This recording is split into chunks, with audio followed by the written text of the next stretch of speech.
믿음 세력이라는 제목으로 하나님의 말씀 증거하겠습니다. 이 세력이라고 하는 말은 어떤 권력이나 기세, 힘 혹은 어떤 힘을 가진 집단 또는 일을 하는 데 드는 힘을 우리가 세력 그렇게 말합니다. 그래서 어느 한 사람이 하는 일보다 이 집단을 이루어가지고 하나의 세력화를 이루는 것이 더 큰 일을 할 수가 있는 겁니다. 이 태풍이 올라오고 있는데요. 이 태풍이라고 하는 것도 본디 바람인데 바람. 풍 하면 바람이니까요. 근데 태풍 그러면 큰 바람이다. 그 기압차에 의해서 이 바람이 부는 겁니다. 이 태풍이 발생하는 지점이 어디인가? 그 발생한 지점에서부터 점점 확장되어 나가다가 이제 큰 세력이 되는 겁니다. 우리 믿음의 일들도 이 믿음의 일을 가능케 하기 위해서는 일을 가능케 하는 힘, 이게 세력이니까 믿음의 일을 가능케 하기 위해서도 우리 개인적으로나 공동체적으로 이러한 힘의 합세가 일어나야 됩니다. 이 믿음의 세력화라고 하는 것, 이 믿음의 일을 가능케 하는 힘이라고 하는 것은 어디에서부터 출발할 것인가? 태풍이 발생하는 지점이 있는 것처럼 이 믿음의 일을 가능케 하는 그 힘이라고 하는 것은 어디에서부터 발생할 것인가? 오늘 본 말씀을 통해서 살펴보도록 하겠습니다. 첫째로 이 믿음의 일이 생기는 그 지점은 은혜의 충만한 자리에서부터 믿음의 일이 이루어질 수 있습니다. 하나님의 은혜가 충만한 그곳은 마치 하나님께서 친히 일하시는 것처럼 사람을 통하시기도 하시고 여러 가지 상황을 통하시기도 하시지만 그 은혜가 충만하다는 것은 그 일을 이루시는 주체가 하나님이시다, 그 얘기입니다. 그 우리가 할 일이 무엇인가 하면 하나님의 은혜가 충만한 자리에 들어가는 것이고 그 위치를 잘 잠대어 있습니다. 하나님의 은혜가 어디서 충만한가 하면 오늘 본문에 의하게 되면 낮은 마음에서, 낮아진 마음 가운데 있을 때 그 자리가 하나님 은혜가 모이는 곳이다 라고 말했습니다. 그 여기서 말한 낮아지는 자리라고 하는 것은 단순히 겸손하세요 그런 뜻은 아닙니다. 교만하지 마세요 그런 의미가 아니고, 여기서 말하는 바 낮아짐의 자리라고 하는 것은 가장 낮은 자리, 우리가 낮아질 수 있는 가장 낮은 자리가 어디죠? 가장 낮은 자리, 가장 최후의 바닥, 더 이상 물러설 곳도 없는 끝, 죽음이요, 죽음. 그래서 우리가 낮아지는 마음을 간다는 것은 겸손하세요 그런 의미가 아니라 말 그대로 죽음에 이르는 겁니다. 그 죽음의 자리가 또한 생명의 자리다라고 지금 바울은 말하고 있습니다. 본문 4장 12절 말씀에서 그런즉 사망은 우리 안에서 역사하고 생명은 너희 안에 사느니라. 사망이 역사한다라고 하는 것이 어떠한 죄를 지은 까닭에 하나님의 진노의 심판으로서의 이 사망, 이걸 말하지 않고 여기서 바울이 말하는 사망이라고 하는 것은 십자가까지 낮아진 걸 말합니다. 그 십자가까지 낮아지는 그 마음이 있었기 때문에 그 성도들을 향하여서 인내할 수가 있었고, 여러 가지 오해의 말이 있을 때, 마음의 격동함이 일어날 때라도 육체로 반응하지 않고 인내하고 참고 도리어 사랑의 기도로 반응할 수가 있었다는 겁니다. 우리가 왜 우리 육체 가운데 사망이 우리 안에 역사하고, 사망이 역사하려고 그러면 사람이 이 죽음에 이르는 길이 아주 평탄하게 이르는 것이 아니라 고통이죠. 아픔입니다. 때로는 칼로 찌르는 그러한 아픔과 눈물 흘릴 때도 있는데, 그런 것을 동반한 십자가 자리에 나아갈 때 그것이 곧 생명의 역사다, 그런 얘기죠. 특별히 우리의 신앙 일도 마찬가지고 교회 일도 마찬가지입니다. 우리가 이 믿음의 일 가운데서 생명 역사가 일어나려면 누군가는 뿌려진 씨앗과도 같이 이 십자가의 죽음, 낮아짐, 이 자리가 필요하죠. 예수님께서 보여주신 예입니다. 예수님께서 우리를 위해서 낮아졌죠. 어디까지 낮았습니까? 뭐 말구이에서 태어났다더라, 뭐 그 정도만 아니고요. 예수님의 낮아지심은 오늘 우리에게 교훈하신 대로 죽음의 자리까지 낮아진 겁니다. 완전히 끝까지 내려, 끝까지. 이 죽기까지 복종하심과 순종하심을 통하여 가장 존귀한 이름을 얻으셨다라고 말씀했습니다. 빌립보 2장 8절 말씀을 보시게 되면 사람이 모양으로 나타나셨으니 자기를 낮추시고 죽기까지 복종하셨으니 곧 십자가에 죽으심이라. 십자가의 죽음이라고 하는 것이요, 예수님께서 말 그대로 십자가의 형틀에서 육체적 죽임을 당하신 게 분명합니다. 그런데 우리는 십자가의 죽음이라고 말하지만 그렇게 할 수가 없죠. 여기서 말한 십자가의 죽음이라고 하는 것이 나무에 달려 죽는 걸 의미하지 않습니다. 그러니까 우리 삶 가운데서 적용이 되어야 될 부분인데, 우리가 십자가에서 죽음과도 같은 그리스도의 십자가에 매인받은 삶을 산다는 것은 어떠한 모습을 보이는 것인가? 죽은 자로 사는 겁니다. 죽은 자로 사는 거. 그럼 내가 십자가까지 낮아졌는지 안 낮았는지 어떻게 하는가 확인할 수 있는 방법이 하나 있는데요. 뭐 지렁이도 밟으면 꿈틀거린다 그런 말이 있습니다. 군뱅입니까? 아무튼 모두 밟으면 꿈틀거린다.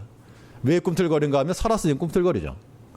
죽어 있는 거면 건드려도 반응이 없습니다. 자, 내가 살았는지 죽었는지를 알 수 있는 방법은 죽은 자로 산다는 것을 어떻게 알 수 있는가?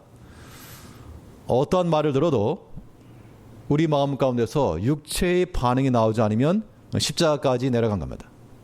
참 잘 하신 거죠. 그건 은혜가 있는 자리입니다. 근데 보통 그렇지 못하죠. 어떠한 말을 듣고 났을 때 마음의 격동함이 일어나고 그 육체의 반응이 나왔다. 아직 덜 내려가면 더 내려가야 됩니다. 더 내려가면 죽을 가죠. 근데 어떻게 더 내려가는가? 더 내려가야 돼, 살아요.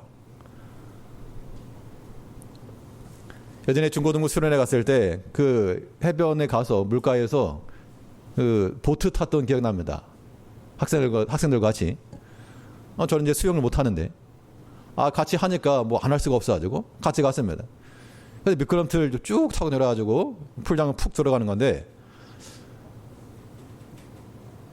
빠졌는데 발이 땅에 안 닿는 겁니다. 얼마나 당황스러웠는지. 이 땅에 닿아야지 사는데 땅에 발이 안 닿으니까 그 짧은 순간에 이러다 죽는 건가? 이런 식으로. 이러다 저 물에 빠져 죽는 건가? 수영을 못하니까요. 그 발이 땅에 닿아야지 살지, 그렇지 않으면 그 1cm, 2cm 차이라 그래도 엄청난 공포입니다.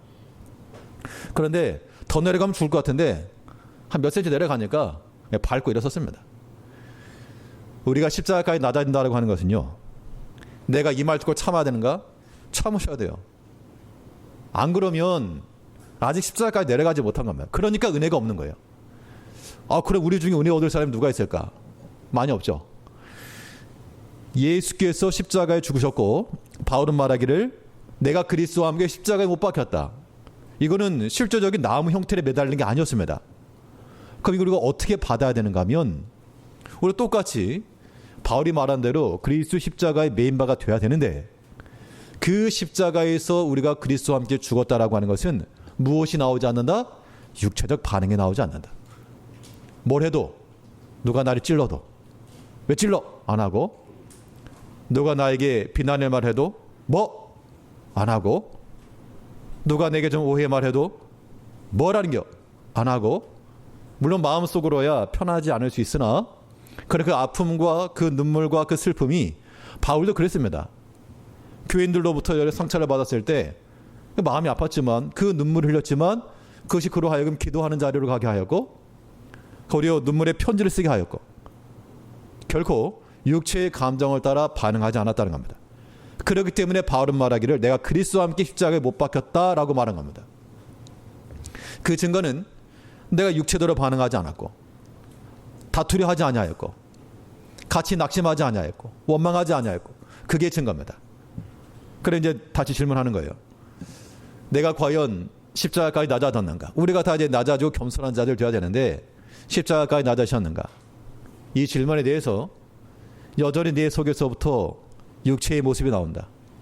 도저히 참지 못하여서 우액한다. 더 내려, 더. 그런데 더 내려가면 내가 너무 속상하고 참 줄가지만 내려가서 바닥을 찍어야지만 올라갈 수 있습니다.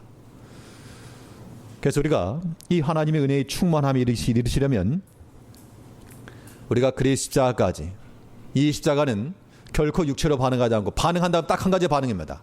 육체가 죽었기 때문에 오직 영적인 반응만. 우리의 모든 슬픔과 아픔 가운데서라도 하나님의 뜻을 찾는 것이고요. 이것이 도리어 내게 유익할 것이 무엇일지를 생각해 보는 것이고, 영으로만 반응하는 것이지 절대 육체를 따라 반응하지 않는다는 겁니다. 이제 우리가 이 모든 시험의 때를 만났을 때 낮은 마음이라고 하는 것은 성경 한 말씀 듣고 그 정도가 아닙니다. 아예 그냥 십자가 고정이에요. 그 자리는 죽음의 자리고 더 이상 육체가 반응하지 않는 자리. 거기까지 내려가려면 아무튼 자기 자신이 온전히 소멸. 자기 자신이 완전히 소멸되지 않고 부인되지 않으면 계속해서 마음속에는 갈등, 분쟁, 다툼, 잊어버렸던 그런 또 옛 생각들 스멀스멀 올라오는 겁니다. 또 이번 주 명절 있죠? 명절은 누구의 대목? 마귀의 대목이라고 그랬습니다. 이 명절이라고 하는 것이 뭔지 가정 내에서 식구들과 형제들과 화목과 즐거움의 그런 자리긴 한데, 오늘날은 명절 한번 지나고 나면 아주 초토화되는 겁니다. 관계들이. 아무리 믿음이 있다 그래도 교회도 마찬가지죠. 성도님들도 그 가정 속에서 평상시 조용히 있고 지냈던 것도 또 명절 돼가지고 모여가지고 북적북적 하다 보면 또 생각나고, 잊을만 했는데 또 기억나고, 또 속상하고, 전부 처먹다가 안 먹고 속상하고 체하고, 이런 반복적인 것도 다 육체적 감정이 여전히 남아있기 때문에 그래요. 그럼 내가 언제까지 참습니까? 언제까지 참냐면 바닥이 나올 때까지 참아야 돼요. 그러니까 이게 우리가 아직 바닥이 닿지 않았기 때문에 이게 공포고 내가 속상한 것이지, 십자가까지 내려가면 아무것도 아닐 수 있어요. 내가 어떤 고집을 부리다가 이건 내가 포기할 수 없다 그러다가 마음을 내려놓게 되면요 굉장히 편합니다. 굉장히 마음이 평안함이에요. 내가 못 하려고 그런 고집 부렸는 거, 그 말 한마디 내가 듣고자 안 들어도 그만이고, 하나 안 먹어도 그만이고, 그 좋은 말 안 들어도 되고, 마음을 우리가 편하게만 먹으면요 거기가 사는 길이 있다는 얘기예요. 하나님의 은혜라고 하는 것은 낮은 자리에 있습니다. 우리 마음이 낮은 자리에 서되, 그 낮은 자리라고 하는 것은 그냥 조금 허리 숙이는 정도 아닙니다. 아예 그냥 십자가에 밀착. 예수님께서 이 땅에 있는 모든 것 가장 낮은 자리에서 제자들을 섬기셨고요. 또한 모든 병자들을 찾아가서 고치셨고, 바리새인과 또 모든 서기관들의 오해로부터 말씀으로 다 이겨내셨고, 절대 분노하거나 다투거나 들리지 않으셨습니다. 이전에 모든 성도들이 낮은 마음, 십자가까지 낮아진 마음을 가지고 하나님 은혜의 충만함을 따라 그 은혜 속에서 역사하시는 하나님, 그 믿음의 일들을 경험하며 나가시는 성도님들 되시길 바라겠습니다. 또 하나님 은혜가 충만한 자리라고 하는 것은 은혜가 어디서 솟아나는가? 우리 마음이 낮아질 뿐만 아니라 오늘 본문 말씀을 통해서 살펴보게 되면 감사하는 마음으로 행할 때 거기에서 하나님의 은혜가 충만할 것을 말씀하고 있습니다. 오늘 본문 4장 15절 말씀에서 모든 것을 너희를 위하여 하는 것은 은혜가 많은 사람의 감사함으로 말미암아 더하여 넘쳐서 하나님께 영광을 돌리게 하려 합니다. 여기서는 띄어있기를 잘하셔야 됩니다. 자, 모든 것을 너희를 위하여 하는 것은 은혜가 띄고 감사함으로 말미암아 더하여 넘쳤다. 하나님의 은총이라고 하는 것은 감사로 말미암아 더하여진다라고 하는 것을 말씀하고 있습니다. 그러니까 우리가 은혜의 충만한 가운데 나가려면 뭘 하셔라? 감사를 하셔라. 근데 감사라고 하는 것은 선택적 감사가 아닙니다. 좋은 것만 쏙쏙 골라가지고 그렇게만 감사하면 뭐라 그러죠? 음식을 먹을 때도요. 자기 입맛에 맞는 것만 쏙쏙 골라 먹으면 뭐라 그럽니까? 저 얄미운 것. 뭐라면 다 먹지. 우리가 하나 앞에 감사하는 것도 성경에서 말하기를 네 좋을 대로 감사해라가 아니고 범사에 감사해라. 자, 범사에 감사라고 하는 건 무슨 말입니까? 뭐 이것저것 골라서 감사하는 게 아니고 다 감사해요. 다 감사. 근데 실제 이게 불가능하잖아요. 뭐 감사할 게 돼야지 감사를 하지 어떻게 그걸 감사하라고 하는가. 그런데 오늘 본문에 있는 것처럼 하나님 은총이라고 하는 것은 감사를 통해서 더해진다는 겁니다. 그러니까 우리가 그 상태로 감사하지 않고 그대로 있으면 하나님 은혜가 없는 것이고, 거기 감사를 하게 되면 은혜가 더해 넘친답니다. 그럼 이제 우리가 취할 자세는 무엇인가 하면, 우리가 하나 앞에서 감사하신다 할 때 감사가 안 되는 것도 있죠. 내가 실패를 했고, 내가 아팠고, 내 원함과 계획대로 되지 않으면 감사가 안 됩니다. 그런데 그런 것까지라도 우리는 하나 앞에 감사를 해야 됩니다. 왜냐하면 하나님 우리 아버지시오, 우리는 그의 사랑한 자녀들이기 때문에 부모가 자녀들을 기름에 있어서 좋은 길 인도해 주고 싶고 안 좋은 것은 막아주고 싶고 그거 아닙니까? 당연히 하나님께서도 우리 인생의 길을 지도하시면서 우리가 비록 원하는 것일지라도 더 좋은 거 있다 기다려라, 그거 안 돼, 하나님께서 그렇게 판단하시고 섭리하시는 것을 우리가 믿으면 우리는 실패도 감사할 수 있어야 한다는 겁니다. 성경에서 그래서 뭘 말했는가 하면 모든 것을 어떻게 받아라 했습니까? 모든 것을 감사로 받으면 뭐 할 게 없다? 버릴 게 없다 그랬죠. 디모데전서 4장 4절 말씀에서, 디모데전서 4장 4절에 하나님의 지으신 모든 것이 선함에 감사함으로 받으면 버릴 것이 없나니. 물론 이 말씀에서는 이 식물에 관한 이야기를 하고 있는 겁니다. 음식에 관한 이야기를 하는 것이지만 단지 먹는 문제만 아니고 어떤 일이건 하나님이 지으셨으니까 모든 걸 다, 그것을 다 감사함으로 받으면 버릴 것이 없다. 우리의 아픔, 우리의 실패함, 여러 가지 약함, 그것도 감사함으로 받으면 뭐 할 것이 없다? 버릴 게 없다.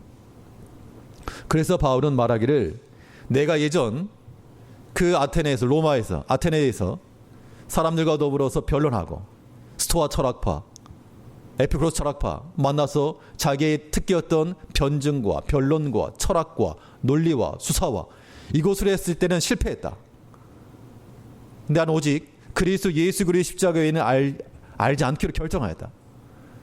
그랬더니 도리어 그 모든 실패가 바울로 하여금 얼마나 우리를 하여금 두렵게 하였으며 얼마나 하나님을 의지하게 했는가. 그렇게 해서 복음을 전했다라고 말하고 있습니다. 바울의 입장에서는 그가 배웠던 그런 지식들, 그가 가지고 있었던 그 똑똑함, 그게 제대로 안 됐지만 그러나 그것을 통해서 도리어 하나님 앞에 자신이 약한 것을 감사하고 약한 걸 자랑하고 하나님 의지하고 나가니까 거기서 하나님 역사가 일어났다라고 하는 겁니다. 하나님께서 우리에게 주신 것이면 그것을 다 감사로 받아라. 그러면 버릴 것이 없다. 내가 비록 손실이 났어도요, 내가 비록 실패를 했어도요, 내가 비록 아프고 다쳤어도요, 어떤 시험에 떨어졌어도요, 그래도 왜 버릴 것이 없는가 하면 하나님께서 우리에게 더 좋은 걸 줄 수 있기 때문이에요. 벼랑에 떨어지면 죽을 것 같지만 그 밑에도 충분히 살아갑니다. 어디 지방이나 어디 다른 데 가다 보면 항상 느끼는 것들이, 여기도 사람이 살고 있네. 여기 있는 사람은 언제부터 살고 있었을까? 내가 처음 와봤지만 이미 사람들이 살고 있는 것이죠. 그럼 내가 살고 있었던 것만 다가 아니고 여기도 사람 살고 있네. 얼마든지 아름답게 살 수 있고 즐겁게 살 수 있고요. 우리의 생각과 우리의 판단과 나의 원함으로만 우리 살지 않습니다. 떨어지고 또한 죽을 것 같아도 그 자리가 도리어 살 길이요 생명길이다. 그런 마음을 가지게 되면 우리는 모든 것을 단 앞에 감사할 수가 있다. 그 감사함으로 나가면 버릴 것이 없으므로 하나 앞에 은혜가 넘치는 거죠, 사실은. 그러니까 우리 가운데서 인상 찌푸리고 살 필요가 없는 겁니다. 속상할 이유도 없고요. 바울은 말하기를 우리가 뭐 하지 않다 그랬습니까? 낙심하지 아니하노니. 그럴 만한 상황이 있다니 그런 얘기죠. 그럴 만한 상황이 있었지만 낙심하지 않는다. 어리석게 원망하지 않겠다. 이제 우리 모든 성도님들의 마음 상태가 하나 앞에 감사하는 마음을 가지시고요. 혹시라도 이번 주도 코로나로 인해서 많은 분들 다 가정에서 예배 드리시는데 코로나 걸리면 싫죠. 아프니까. 반대로 생각하셔가지고 코로나 걸렸으니까 휴가라 생각하시고 뭐 좋게 생각해도 어떻게 하겠습니까? 누구나 다 한 번씩 걸리는 거니까. 그렇게 생각하게 되면 그것도 뭐 감수하는 거죠, 뭐 사실. 우리가 하나 앞에서 믿음으로 신앙생활을 한다라고 하는 것은 단지 성경적 지식을 알겠다라고 하는 거 아닙니다. 하나님 말씀 그대로 믿고 살겠다는 거 아닙니까? 그렇죠? 그러니까 성경에서 뭘 말했습니까? 하나님의 은혜가 감사함으로 충만해진다. 이 은혜의 충만이야말로 우리가 믿음으로 살아가는 길이며 믿음의 힘을 쓰는 길이므로 우리가 모든 일에 감사해야 되겠다. 우리의 마음은 쉽게 약해지기 쉽고 쉽게 원망하기 잘하고요. 불평하기 잘하고 싸우는 거 잘하지만 이제 그런 마음들이 하나 앞에 합당하지 못하다는 것을 우리가 또한 기억하시고 모든 것을 감사함으로 하나 앞에 나아가면서 우리 가운데 은총을 더하게 하시는 은혜의 충만한 가운데 나가는 우리가 되어야 됩니다. 또 하나님이 은혜의 충만이라고 하는 것이 어느 자리에서 발생하는가 하면 감사하는 마음뿐만 아니라 믿는 마음으로 행할 때 거기에서 하나님의 은혜가 충만하게 될 것을 말씀하고 있습니다. 무슨 마음으로요? 믿는 마음으로. 오늘 본문 4장 13절 말씀을 보시게 되면 기록한 바 내가 믿는 고로 말하였다는 것 같이 우리가 같은 믿음을 가졌으니 우리도 믿는 고로 또한 말하노라.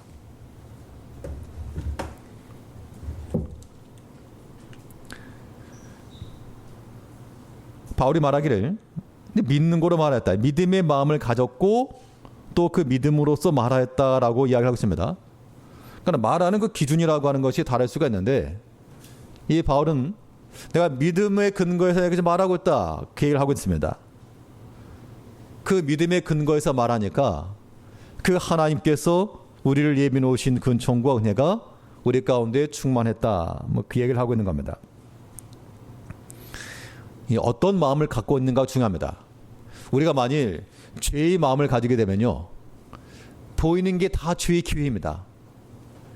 내가 만일 누군가를 속인다거나 아니면 무엇인가를 훔친다거나 그런 마음을 가지고 이렇게 살피게 되면 요 타임에 손을 슬쩍하면 훔치고 수 있겠다. 그런 마음이 들기 쉽거든요. 그런데 우리가 그런 마음을 가져가지고는 하나님 은혜가 충만할 수 없으니까 우리가 믿음 쓸 기회를 찾고 믿음의 마음을 가져야 됩니다. 어떻게 하면 내가 주를 위해 봉사할까? 어떻게 하면 내가 좀 더 힘을 내서 믿음 생활할까? 어떻게 하면 내가 저 어려운 형제를 좀 도울까? 그런 마음을 가지고 있으면 그럼 보인다는 겁니다. 그럼 그들을 위해서 찾아가서 함께 위로해주고 권면해주고 또 마음을 모아주고 그게 믿음으로 말하는 것이고 믿음을 행하는 겁니다. 그러니까 믿음을 행한다는 것에 좋긴 한데 한 가지 좀 단점이랄까?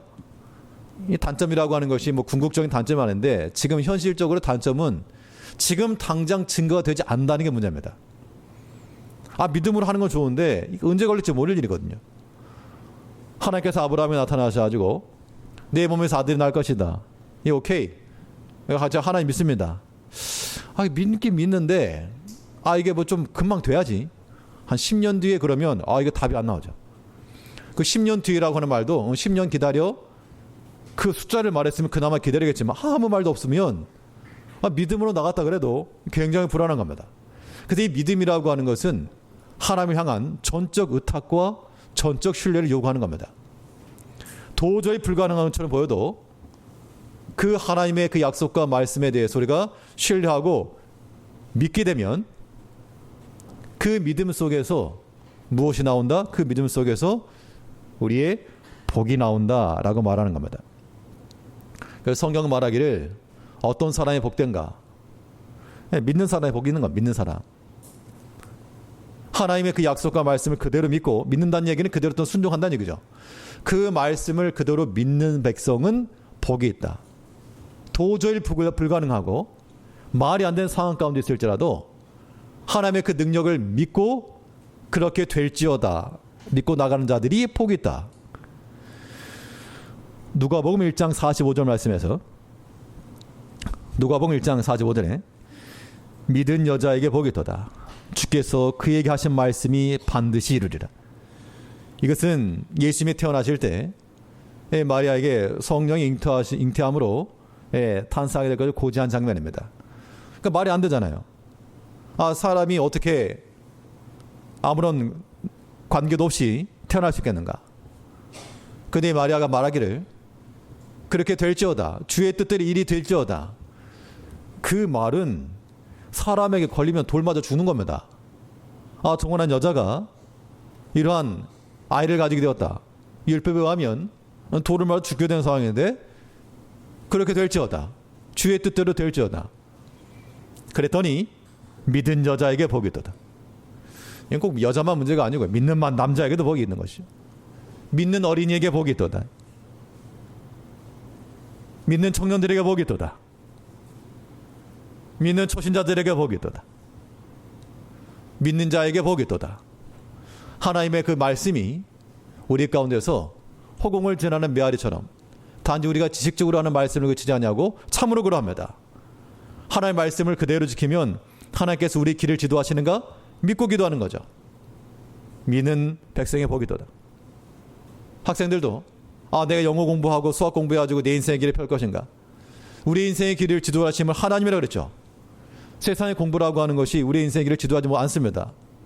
도움이 될지언정 그러면 하나님께서 내 인생의 길을 지도하실 걸 믿고 하나님 믿는 백성 되겠습니다. 하나님께서 인도해 주시고 좋은 길 열어주시고 또한 모든 진학과 진로를 열어주시고 그렇게 기도하게 되면 믿는 학생들에게 복이 있도다. 수험생들의 복이 있도다.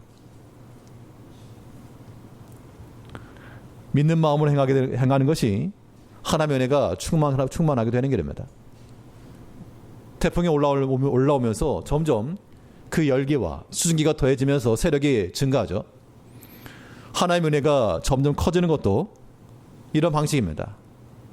그리스도의 십자가까지 낮아지며 버릴 것 없는 하나님 앞에 감사로 나갈 것이며 믿는 마음을 가지고 말을 하더라도 믿는 마음으로 말하고 생각을 하더라도 믿는 마음으로 생각을 하시고 행동을 하더라도 믿는 마음으로 행동하게 되면 하나님의 은혜가 점점 강해져서 역대급 강한 하나님의 은혜가 되어서 그것이 하나의 세력이 되고 힘이 되어 우리로 하여금 충분히 믿음의 일을 가능케 할 것이라.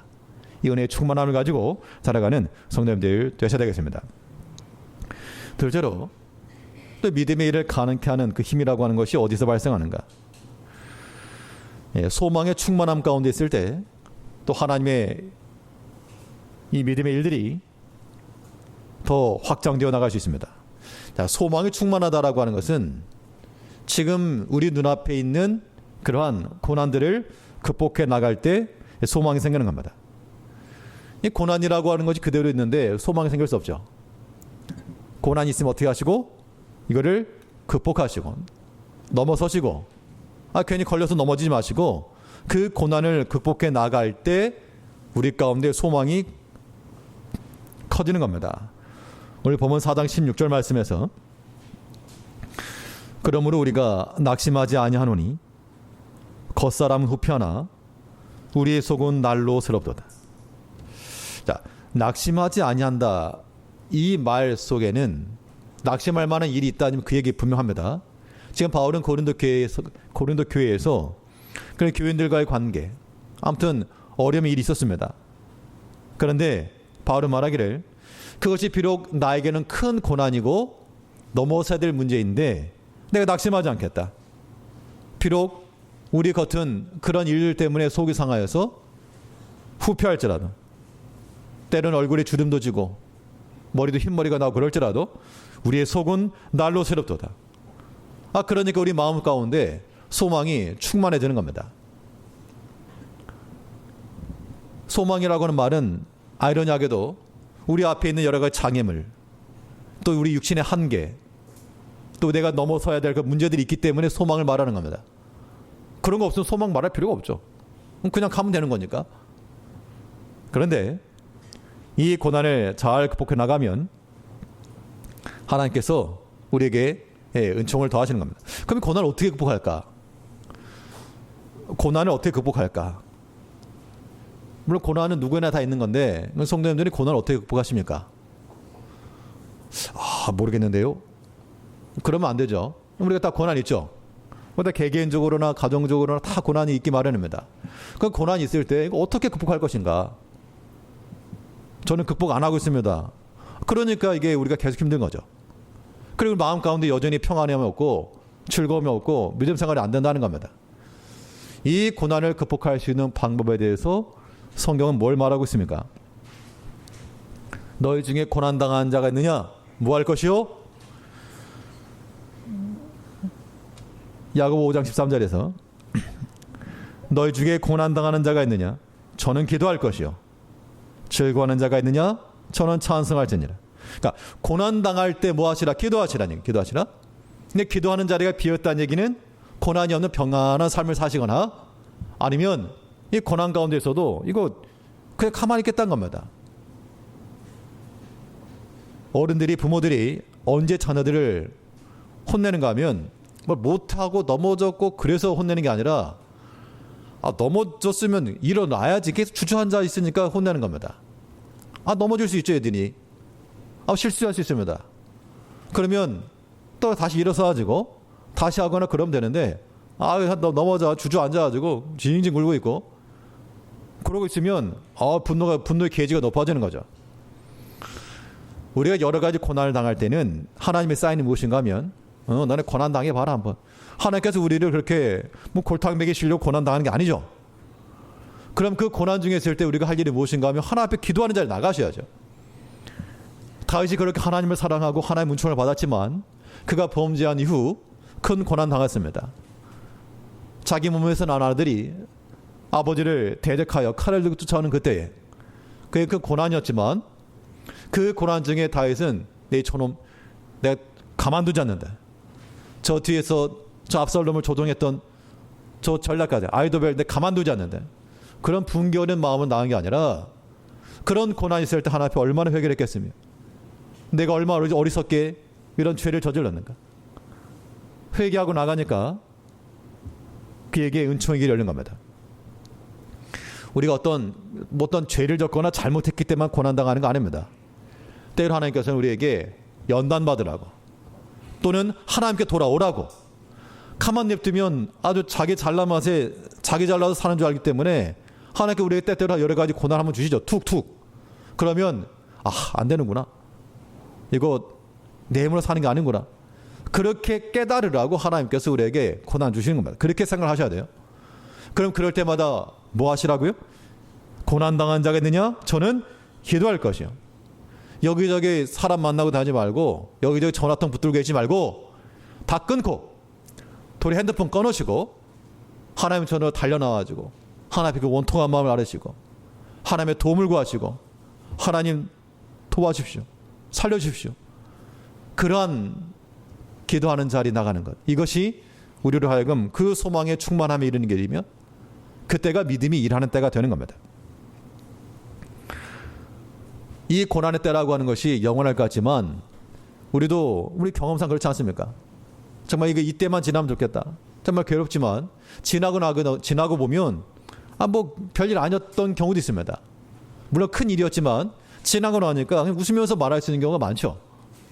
그래서 오늘 본문에서 바울은 말하기를 이 고난이라고 하는 우리가 지금 당하고 있는 고난, 환란이 있는데 이걸 자기는 어떻게 여긴다 그랬는가 하면 엄청나게 큰 고난 이렇게 생각하지 않고 굉장히 경미한 것, 작은 것이다.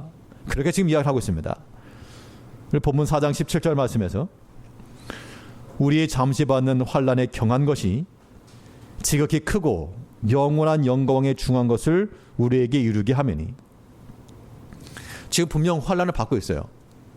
고난 받고 있습니다. 그것이 얼마나 큰 고난이었는가 하면 눈물의 편지를 쓸 정도로 아픔이었습니다. 그런데 그 환난에 대해서 잠시 받는 것이다 라고 생각을 하였고, 또 그 환난은 가벼운 것이다 라고 말했습니다. 우리가 고난당할 때는요, 세상 모든 거 다 자기가 지는 것처럼 느낍니다.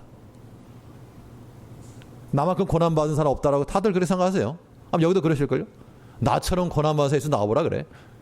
아마 다들 그렇게 생각하실 것인데, 다들 그런 마음을 가지고 있지만, 근데 바울은 말하기를 우리가 받는 환난, 내가 당하는 고난, 그냥 경미한 것이다. 경미하다는 얘기 뭡니까 이거? 넘어설 수 있다는 얘기죠 이거.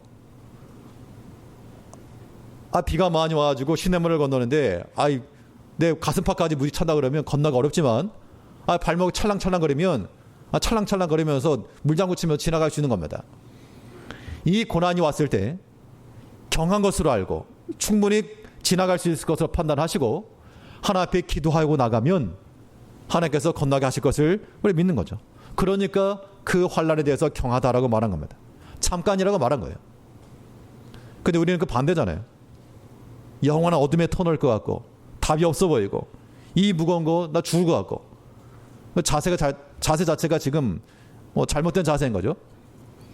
우리가 믿음으로 살아가시려면, 믿음이 힘을 쓰려면 우리가 고난 당하셨을 때 멈추지 마시고, 여러분 고난이 오게 되면요 제일 먼저 하는 일이 뭡니까?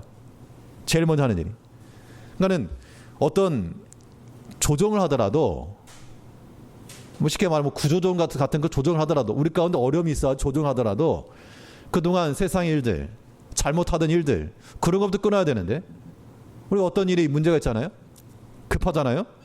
그러면 영적인 일부터 끊는 겁니다. 교회 가던 거 먼저 끊고, 예배하던 거 끊고, 기도하던 거 끊고. 그래가지고 뭐 할 것 같지만 될 것 같아요? 믿지 않는 세계에서는 그렇게 할 수 있지만 우리 믿음의 세계에서는 그렇게 할 수 없다는 겁니다. 그렇게 하니까 안 되는 거죠. 우리 모든 성도들은 여러 가지 고난이 있을 때 뭐 하시고? 기도하는 자리로 달려 나오십시오. 기도하는 자리로. 이 자리가 여러분들의 자리입니다. 하나님 은총의 자리고요. 하나님께서 분명 우리 가운데 고난을 주시기도 하지만 이 경한, 이 잠시의 고난을 지나고 나면 우리에게 더 좋은 걸 줄 것이라. 더 좋은 것을 기대하고 나가셔야죠.